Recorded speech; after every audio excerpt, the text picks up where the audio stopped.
When the clerk read the verdict aloud, on the charge of aggravated murder, we, the jury, find the defendant, Ethan Walker, guilty. The room exhaled all at once. The Campbell family clutched each other, tears flowing. For them, it wasn't celebration, it was release. It was the first moment in years where they could feel the weight of uncertainty lift from their shoulders. Ethan, however, sat in chilling stillness. Dressed in a standard orange jumpsuit, flanked by deputies, he no longer smirked. He no longer sneered. His face was expressionless, but his eyes were hollow, like a man staring into an abyss he had never believed existed. 2 weeks later, the courtroom filled once more, this time not for a verdict, but for sentencing. If the trial had been about guilt, this day was about consequence.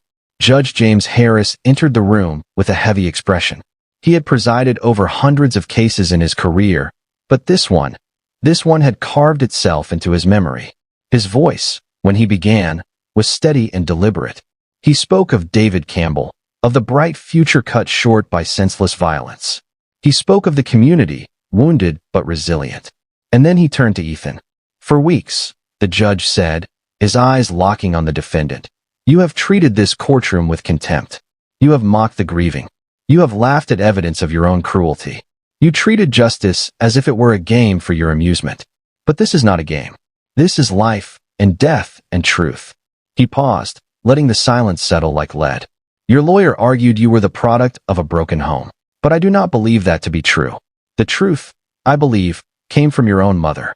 She told us she created a world for you without consequences. That world ends today.